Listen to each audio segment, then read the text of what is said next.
તો નવસારીમાં ભારે વરસાદથી એપ્રોચ રોડનું ધોવાણ થઈ ગયું છે। કાછિયાવાડી જતા રસ્તાનો એપ્રોચ રોડ ધોવાયો। એપ્રોચ રોડ બેસી જતા લોકોમાં અકસ્માતનો ભય છે। 2 મહિના પહેલા જ આ નવો પુલ બનાવવામાં આવ્યો હતો। રોડ બેસી જતા કોન્ટ્રાક્ટરની કામગીરી સામે અનેક સવાલો ઉઠ્યા છે। નવસારી મનપાની કામગીરી સામે પણ સવાલો થઈ રહ્યા છે।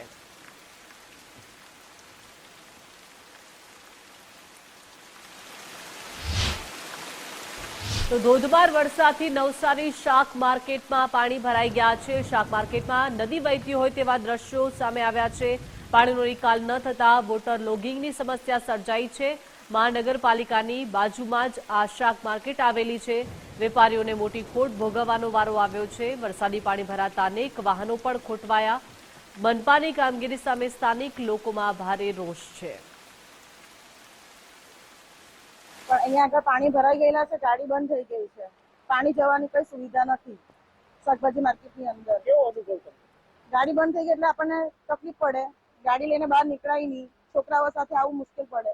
સાહેબ વરસાદ ચાલુ છે, પાણી જવાનો કોઈ નિકાલ નથી, પહેલાં પર ખાબે અને અમારે કાયમ લાવીને કાયમ રોજનો ધંધો કરવાનો અને અત્યારે પાણી ભરાયેલું છે તો કોઈ ગરાગી આવતી નથી, પબ્લિક અહીંયા આવતું નથી।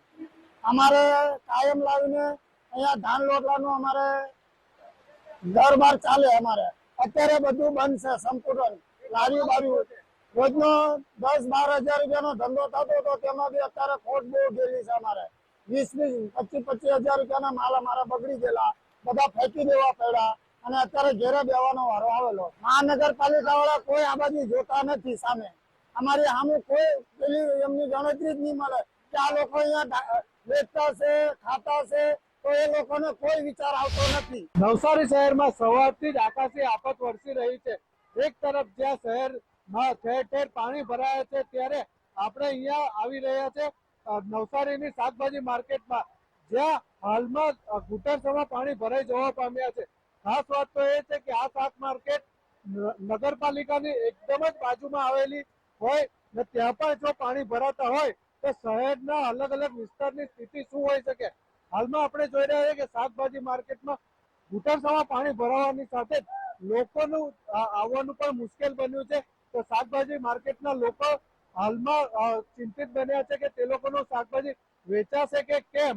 એક તરફ જ્યાં મોન્સૂન કામગીરીના મનપા દ્વારા ભણગા ફૂંકવામાં આવી રહ્યા છે, ત્યાં દિવાતારે અંધારું હાલમાં દેખાઈ રહ્યું હોય તેવું લાગી રહ્યું છે। નીલ નાયક, ગુજરાત ફર્સ્ટ ન્યૂઝ।